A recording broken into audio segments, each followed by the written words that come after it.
Oi, inakuaje wanangu? Taivina tena niko hapa katikati wanangu, nawakilisha. Nipo katikati huku Kanjibai, huku watoto wa Kanjibai, afu wote na wabagaza na kuwabananga. Sasa leo wanangu, leo nakutana na guru mmoja wa basketball, fundi kabisa, prolific himself. Oi. Bana, hapa ni naruka moja kwa moja kutoka maeneo ya mbali sana. Mwanangu hayupo hapa HQ, lakini tuko naye, tunampata vilivyo kabisa kutoka headquarters za prolific pale center boat ya Green City. Mwanangu inakuaje? Kama kawa vina. Kama kawa. Bana, Betting Brain HQ vipi hapo? Betting Brain HQ hapa kama unavyoona mwanangu, tunaendelea na construction tupate studio bigger. Yeah, we know. Tunajua dream ni kuwa na sehemu ambayo hata tukifika wanasema mnaweza mkatoshea na mkapata mnachokitaka. Yeah mwanangu, naona jana umeboom odds kama 10 hivi. Yeah man. Zilikuwa ni za football au za basketball clean kabisa, kukuwa na mix yoyote. Yeah, nilikwambia miezi hii nina kitu nataka kufanya. Sasa ujue bana, mimi mwanangu kwanza nashukuru kwa michuzi ambayo umekuwa ukinipa toka kipindi hicho kwenye basket, kwa sababu unanijua kabisa kwenye basket mimi sio mnoma kihivyo. Kwa hiyo nimekutumia sana, ulikuwa unanipa matreni na edit ni boom. Yani bila wewe sidhani kama ningewezaga kuweka ile rekodi ya kuboom miezi 4 mfululizo odds zaidi ya 200. Hapo umenikumbusha mbali sana ise. Sema ninachokukubali. Yeah. Ni kama unajua sana kucheza na numbers, kwa sababu kuna mikeka mimi kwangu ilichanika, lakini uliedit vizuri na ukapata hela mfululizo zaidi ya mara moja. Ndio hicho ambacho nimesema. Yani kwenye ile mikeka 4, mikeka 3 yote ilikuwaga ni ya basket, na katika ile basket mimi sikuandaa mkeka wote. Nilichokuwa nakifanya, ukinipa games 20 napunguza 4 naacha 16, then ni boom situation. Noma kabisa. Sasa leo mwanangu sitaki tena mimi unielekeze, leo uwaelekeze na wanangu ambao wako outside wanakupata machizi wa Betiology podcast. Wadau wengi sana huwa wana link hapo mitaa hii, wakiangalia wanapata madini, ndio maana tukaita Betiology. Yeah man. Yeah. So mwanangu, itabidi leo utoe issue kadhaa hivi ambazo wewe unaziona kwamba kwenye basketball ndo imekuwa cheat code yako wewe kuboom mikeka mingi. Kama jana umechapa hizo odds 10, lakini mimi pia nimeedit slip kibao nimepiga. So tunatamani pia utoe tips hizo kwa washikaji wengine. Kwanza first of all, wengine hawana experience na basket, hawajui chochote kuhusu basket. Mimi naomba nikuulize maswali kadhaa hapa, naomba unisaidie kujibu. Kwenye basketball kuna kitu kinaitwa rebounds. Hiyo maana yake nini?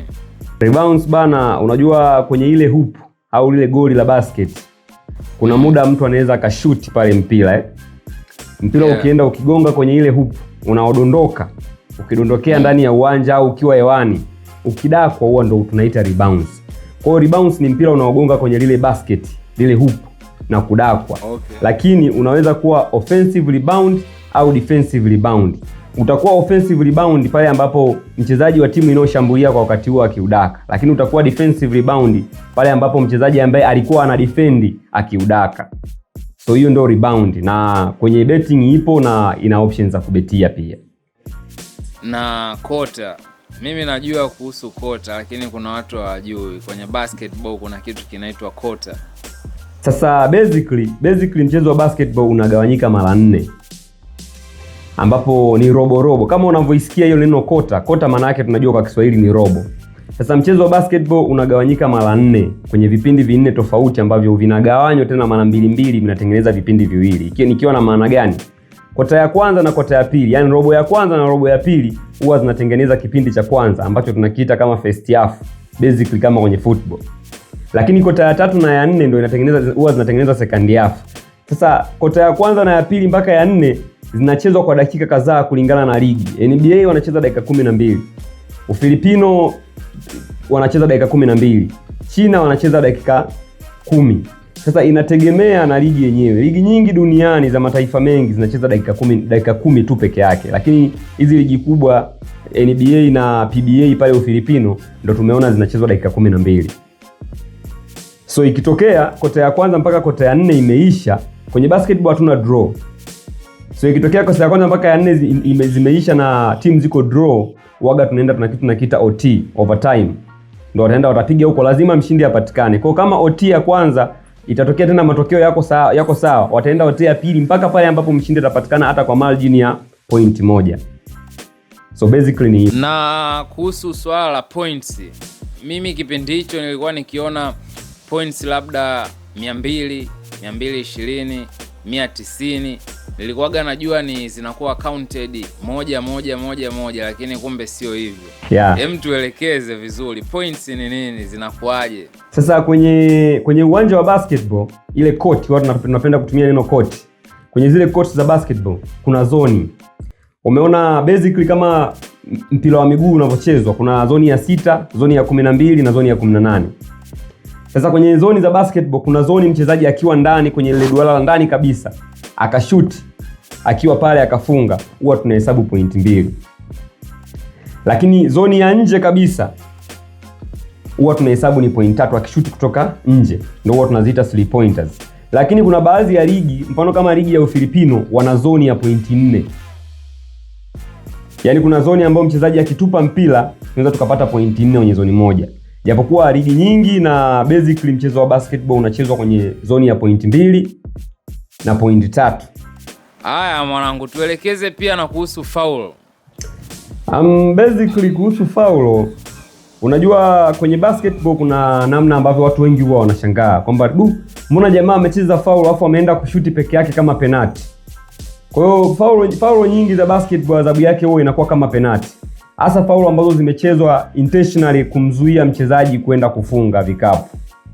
So inaweza ikachezwa nje kidogo ya zoni au ndani ya zoni. Na zile ambazo foul ambayo imechezwa ikiwa inazuia mtu kushuti ndani ya zoni ya point 2 huwa zinatupwa free throw 2. Lakini kuna wakati zinaweza zikatupwa free throw 3 ikiwa umezuia mchezaji kushuti 3 points. Yaani wakati anashuti wewe umeweza kumdisturb. Hujagusa mpira, hujaishia kublock. So kinachotokea pale huwa mchezaji anaenda pale hana hoop bila kuwa anakabwa. Kama ni 2 points, manake ya kwanza itatupwa, itategemea atapata au atakosa, na ya pili pia atatupa, itategemea atapata au atakosa. Ile ya pili ikitokea amegonga hajafunga, ndio pale tunarudi kule kwenye rebound. Wachezaji wa timu pinzani au mchezaji wa timu yake ataokota, na kama ataokota mchezaji wa timu pinzani ataruhusiwa kuanzisha shambulizi. Lakini kama ataokota mchezaji wa timu ile ambayo ilikuwa inashambulia, anaweza akascore pia kama kawaida na zikatoka point 2 kwa sababu mara nyingi inakuwa ndani ya zone. Lakini pia anaruhusiwa kutoa nje ya zone wakafunga point 3.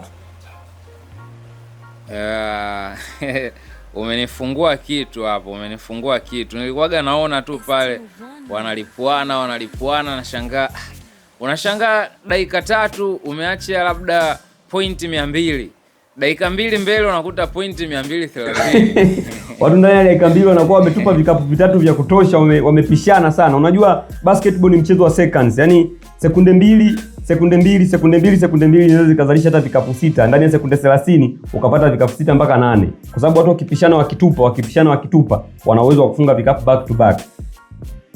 Mimi nina swali moja hivi very technical, ingawa najua wengi sana wasingejua kama wanaweza kuliuliza au kama wangepata idea ya kuliuliza, kwa sababu walihusiani kabisa na kwenye kucheza kwenye betting, lakini ni basketball. Sijawahi jua kwa nini wanaweka utofauti huo. NBA kota ya kwanza inakuwa ni dakika 12, ambapo kwa full time inakuwa ni kama dakika 48 hivi. Niko sawa sijui? Ambapo half moja inakuwa ni 24. Sasa ukitoa NBA, ligi zingine nyingi sana, first quarter inakuwaga ni dakika 10, full time ni dakika 40, half moja inakuwepo ni dakika 20. Ni kwa nini kuna hiyo range? Yaani NBA yenyewe ndo imewekwa dakika mobu sana au? Yaani ni issue ambayo iko technical. Ubora wa ligi, lakini wachezaji kuweza kuhimili mikiki ya hizo dakika. Unajua basket ni mchezo ambao zamani kulikuwa na mentality ya kwamba wanacheza mabisho kwa sababu ya muonekano, jinsi wanavyovaa, wanavyodress na kila kitu. Lakini kiuhalisia ni mchezo ambao unatakiwa uwe mchezaji awe fit sana ise. Kwa sababu ni milesecond watu wanapishana huku. Na kuna muda unaweza ukashangaa kuna game ambao kiuhalisia kama ulivyokuwa unazungumza kwamba ndani ya muda mchache points zimefungwa. Kinachokuwa kimetokea pale ni watu kukimbia. Ukijaribu kuangalia mfano tuchukulie ligi ya labda tuseme ligi ya China. Inachezwa vizuri ile ligi, lakini huwezi kucompare intensity yake na ligi ya NBA. Mfano mzuri nitakukumbusha kitu. Kuna jamaa anaitwa J. Cole, ni msanii yule jamaa. Yule jamaa ana uwezo wa kucheza basket, lakini alikuwa hawezi kuwa na uwezo wa kucompete kucheza ligi kama ya NBA. Mpaka ameenda kusajiliwa huko China ambako intensity ya ligi ni ya kawaida na hakuna zile purukushani za nguvu sana ambazo mchezaji anaweza akashindwa kuhimili. Au mfano mzuri kuna legend wetu wa basketball Tanzania anaitwa Hashim Thabit. Our goat. Our goat. Baada ya kuwa umri kidogo na mambo mengi ya nje ya uwanja, wanasema aliweza kuondoka NBA mapema sana, ukizingatia yeye na wenzia kina Kevin Durant na LeBron mpaka sasa hivi bado wanacheza. Watu ambao walitakiwa awe nao sasa hivi NBA. So intensity na namna ambavyo ligi yenyewe iko kwenye ubora kiasi hicho. Umemtaja mtu mbaya sana huyo. Kevin Durant. KD. Jeshi letu hilo. Yaani kuna Stephen Curry. Hao nimemtamka sawa. Wote mashine Stephen Curry. Alafu kuna goti mwenyewe tunaona ni amesha staafu, mzee mbuzi. Jordan. LeBron yupo na hivi jana ametoka kutupwa nje kwenye knockouts za robo finali. Amepigwa jana na Oklahoma City Thunder. Wala kina Shai Gilgeous-Alexander wameweza tunasemaga kwenye basket, unajua umeona kwa mfano kama hizi mechi za mpira wa miguu zinachezwa home and away. Timu ikipigwa nje ndani huwa tunasema wametolewa nje, wamepigwa nje ndani, lakini kwenye basket huwa tunasema amepigwa fagio. Legi ya kwanza na legi ya pili. Sasa kwenye basket kwenye zile knockout 7 waga mtu akipigwa 4 bila huwa tunasema amepigwa fagio. So LeBron amepigwa fagio na mwaka huu ameweka rekodi ya kucheza na mtoto wake uwanjani, yule LeBron James mwanae. Ndio nitaka nikuulize kwamba mtoto wake si bado anakiwasha. Okay. Sasa mwanangu, mtu akitaka labda basketball impe chede sana kwa saizi, ni bora aanze kusteki matreni kumfukuzia au asteki odds chache ajilipue? Kwanza katika kitu ambacho huwa naamini wewe uko nacho, wewe ni mtu ambaye unapenda consistency, kwa sababu mimi nakujua tofauti na watu wanavyokujua. Mimi consistency baba, hata kama kidogo. Always huwa una prefer consistency. Sasa kwa watu ambao mimi wananifuatilia, ukiwepo na wewe pia, mimi pia ni mtu wa aina hiyo, na nimekuwa na mikeka baadhi ambayo huaga mpaka nimeipa majina, na watu huaga nisipotoa huo mkeka lazima niulizwe, nipigiwe mpaka simu sometimes. Kwa mtu anayetaka kubeti sasa hivi basketball, itadipendi ana pesa kiasi gani, anataka kuanza vipi, lakini yeye maono yake ni yapi. Matreni ni kama kwenye football. Basketball huwa inaumiza zaidi kwenye matreni kwa sababu treni la odds, nakumbuka kuna treni nishakupa la odds 10,000 na ngapi kama sikosei. Odds 13,000 alafu nikakataa ile cash out ya milioni 27. Ulidondoka. Usinikumbushe mzee wangu. So kiuhalisia basketball mimi napendelea sana kucheza odds chache zenye consistency. Mfano mzuri, wiki iliyopita Jumatatu mpaka Jumapili nilikuwa nimecheza mikeka 7 ya odds 2. Niliboom mikeka 5 na nilipata faida ya milioni 5. Si unanielewa? So kawaida mtu ambaye atakuwa anataka kufanya uwekezaji atabidi acheze odds chache kwa consistency nzuri.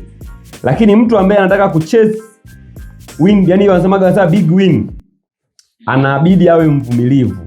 Kwa sababu kama unavyojua, mimi sometimes huaga na kuchallenge sana, huaga na kutumia sana mikeka mikubwa ya basket. Unaprune jinsi unavyojua wewe, unapata odds 20, 30, 40 mpaka 200, 300 ushaboom zote. Sio? Sasa sio wote wanaweza kufanya vile. Wengine wakiona mikeka yetu ile mikeka ya odds nyingi, wao wanaichukua wanaibandika kama ilivyo. So ikitokea one cut atakuja kulalamika na nini na nini na nini. So mimi ushauri wangu kwa mtu anayetaka kupata hela kwenye basket, aandae mtaji wake vizuri, acheze odds chache huku akiwa anapambana na odds nyingi kila siku tunazokuwa tunatuma au atakazokuwa amejifunza namna ya kufanyaje kubeti. Yeah, sasa hapo manake umeshaongea utofauti wa matreni na pre-games. Hapo mimi nataka tuingie kwenye session ya pili ambayo kuna terminologies ambazo nitakutajia, wewe utatupa maana yake, au sio mwanetu? Hapo tuliongelea kuhusu hiyo issue ambayo wewe hujatamka matreni, lakini sisi ambao wakamalia tunajua kwamba umeongelea swala matreni na pre-games. Matreni ni nini na pre-games ni nini? Tunaelewa matreni kwenye mikeka ya football huwa tunasema ni mikeka mirefu, mikeka mikubwa yenye odds fulani, lakini sometimes inaweza kana tembea siku kadhaa pia. Lakini mimi kwenye basketball huwa anakuwa tofauti kidogo, kwa sababu kwenye basket sometimes hizi kampuni za betting waga haziwekagi mechi za siku nyingi mfululizo, labda wiki nzima mechi zinakuepo. Si umenielewa? Sometimes inaweza kaiko. By the way, pre-games wewe unatumia kampuni gani kubetia? Pre-games mimi na bet sana ila beti. Kwa wanaoelewa watakuwa wananielewa. Kwa sababu ya points, lakini markets pia mimi niliangalia utofauti nilikuja kugundua ila beti wanaanzia margin ya chini sana, na almost sisi wote ni kama tunatumia ila beti many times kwenye hizi pre-games. Lakini pia ukitoa udogo wa masoko, yani ukianzia kuanza kwa point kuwa chini, ila beti wana options nyingi sana. Utakutana na hizo rebounds, 3 points, sijui idadi ya points mbili zitakazofungwa, fouls, yani mpaka blocks. Unajua kuna yale mchezaji marefu, mfano kwenye NBA kuna mtu anaitwa Victor Wembanyama, ni mrefu sana, ndio mchezaji mrefu sasa hivi NBA. Waga ana block sana mipira. Block, mtu anapokuwa anataka kushuti, jamaa akaenda akizuia mpira usifungwe, zile ni block. Sasa kwenye ila beti unaweza kubeti mpaka hivyo vitu. Kwenye kampuni nyingine hizi mara nyingi wanakuwa wamebana sana, lakini pia idadi ya points pia inachangia mimi beti ila beti. Tuendelee hapo na matreni na pre-games. Sasa nilichokuwa nakiongelea muda ule kuhusu matreni, hivyo kwenye basketball tunasema matreni hayo ni mkeka mkubwa ambao either unaenda siku kadhaa au una odds nyingi ambazo ni tofauti na hii mikeka ambayo tunaicheza kila siku. Lakini mimi napenda kutumia mega odds. Yaani kwenye basketball wanasema napenda sana kutumia mega odds kwa sababu kwenye basket huwezi kukuta, unajua kwenye football unaweza ukabeti mkeka hadi wa miezi miwili. Waga hakunaga hiyo chance ya kupata mechi ambazo Kwenye basketball huwezi kupata long shot ya mwezi mmoja kwa sababu mechi nyingi waga haziwekwi kwenye idadi ya kuwa nyingi kwa muda ambazo zitachezwa kwa muda mrefu. So mimi napenda sana kutumia mega kwenye basket. Na naweza nikasema ni trend, lakini wanapenda sana kutumia neno ya mega kwa sababu pia kwenye basket ni rahisi sana kupata odds 400 mpaka 500 kwa namna ambavyo masoko yapo na odds ambavyo zinakuwa zimekaa. Neno letu hilo kipindi tunamtafuta Mega Boom. Tunakumbuka. Na by the way, inatakiwa ifikie wakati, mimi najua kuna washikaji wanafuatilia hizi interviews Natamani sana watu wakudai, yani wanatakiwa wanakuambia chukua mkeka kwa Prolific Edit, kwa sababu mmoja kati ya watu ambao naweza kusema wameshawahi kuedit mikeka yangu mingi na wakala hela mara nyingi ni wewe.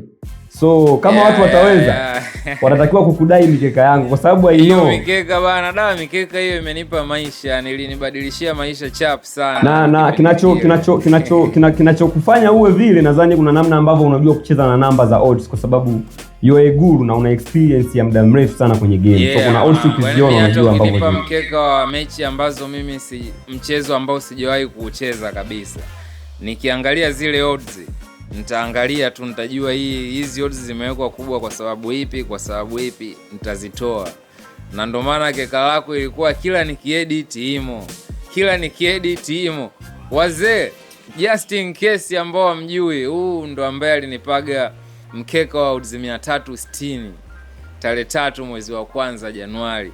Ni mkeka ambao nimeuongelea mara nyingi sana. Januari ya mwaka 2025 ndo mkeka ambao nimewahi kuongelea sehemu nyingi sana kwamba ndo mkeka ambao mimi mwenyewe nishawahi kuushangilia. Ndo au jamaa alinegea, ilikuwepo odds 365. Na ule actually zile ndo ambazo niliedit nilizipata mimi. Wewe ulizifyatua 700. Ya zilikuwa 700 plus. Ndio maana nakwambia unajua kucheza na namba kwa sababu mechi ulioichomoa. Mechi ulioichomoa ndo mechi iliyochana mkeka. Tuje muda ule ulikuwa unaongelea kuhusu matraining. Ukisikia pre-games, mtu akisikia pre-games maana yake nini? Sasa pre-games kama unavyoelewa, kuna neno pre hapo. Mechi haijaanza kuchezwa, masoko kabla ya mechi kuanza kuchezwa. Kila kampuni ya betting inakuwa na option ya kubeti mechi kabla haijaingia, timu hazijaingia uwanjani. Vivyo hivyo kwenye basketball, kabla timu hazijaiapproach kota ya kwanza, huwa tunaweza tukabeti pre-games ambazo ukiuhalisia ndo zinakuwa na uwanja mkubwa sana tofauti na mechi zikianza. Lakini itategemea na hiyo mechi itakuwa kwenye mtindo wa mchezo wa aina gani, intensity yake na kila kitu. Huko tutaenda kuongelea kwenye in play. Lakini kwenye pre-games ni kwenye basket ni hivyo hivyo kama kwenye football. Mechi hazijaanza, unabeti hapo, unachukua zako kama mimi ninapopenda kufanya, napendaga sana odds 2. Nitachukua game, nitabeti either kwa quarter, nitabeti kwa half au nitabeti kwa mechi nzima.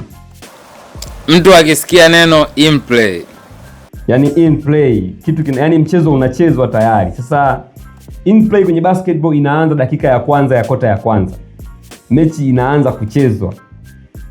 Though kuna kampuni zinaweza zikaiweka kama mechi kama in play ikiwa imebakiza dakika 2 mpaka 3 kabla ya kuanza. Tunahesabu wachezaji wameshaingia kwenye warm up, wanakaribia kuingia uwanjani, inaweza ikawepo kule. Lakini mimi in play ambao na prefer ni ile ambayo game imeshaanza, timu ziko uwanjani, naweza kuangalia kusoma intensity ya game ilivyo.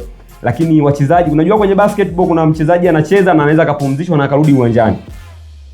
Inategemea na mahitaji ya mechi. So ninachokuwa naangalia timu inahitaji nini ikiwa uwanjani. So kuna wachezaji ambao tunajua ni maguru. Mfano kama mimi ninavyosema kwenye betting, kuna muda mimi nikishindwa kabisa huwa nakucheki na kwambia mwanangu niwekee mkeka wa IC huku niweke hela nyingi, sio? So kwenye basket na kwenye football iko hivyo kwamba kuna mchezaji ambaye unajua akiwa uwanjani namba unapata. Yaani unapata hela kwa sababu tumemtaja KD hapa.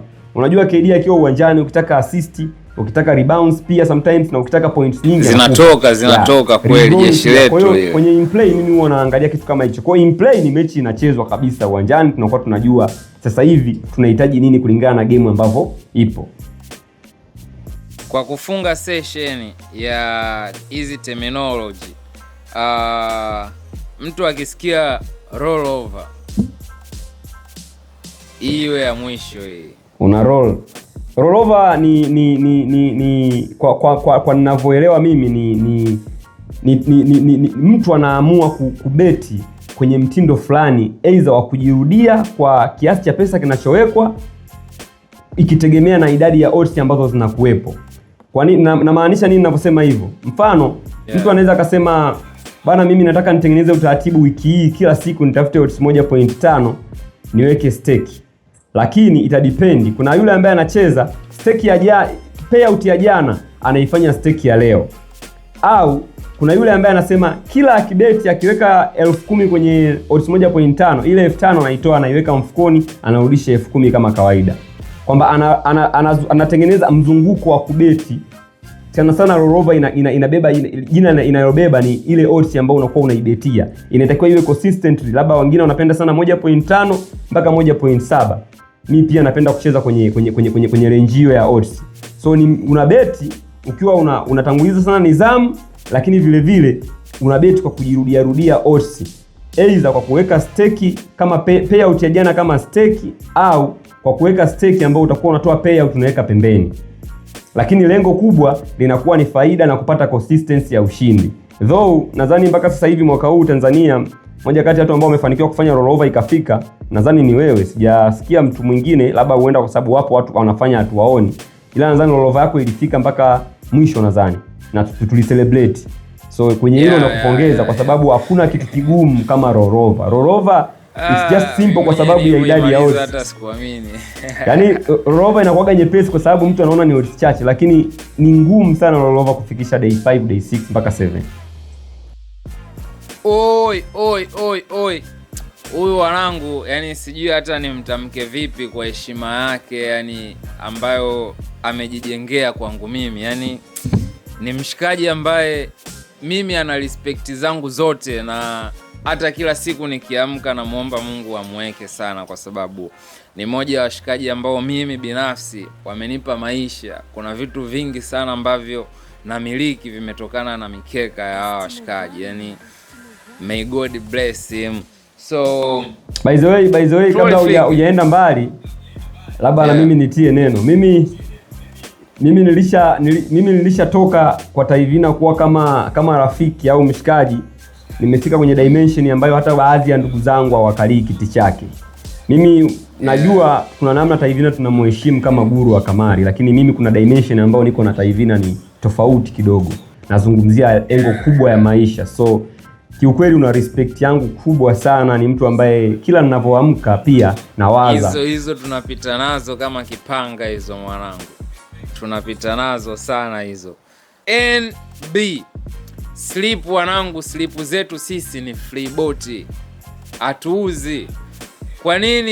Kwa nini watu wanatengeneza account number za WhatsApp, wanaandika labda Prolific, sijui Taivina, sijui Sativa, wanaweka na kabisa na picha ambazo ziko na sura kama zetu, alafu wanawalipisha watu mikeka, sijui mara mimi ni Taivina, nataka nikupe odds za uhakika. Maniga, mimi sitoi odds za uhakika. Yani ukilosti, nikilosti, tumelosti wote. Yani kiumane tu, ila sio eti kwamba eti mimi nikuuzie slip. Hiyo hela ambayo mimi nakuuzia wewe slip, mara 100 hiyo hela uisteki kwenye odds ambazo mimi ndaweka ili tuondoke wote. So wanangu, kuweni makini na hao scammers wanazingua kichizi. Tukutane chimbo la Betting Brain, andika betting kwenye namba hii hapa chini WhatsApp. Mimi ni cheki IG pale, natumia Taivina. Betting Brain wanatumia Betting Brain pale IG, lakini Prolific unatumia Williard Prolific _. Boom boom situation. Yeah. Oi.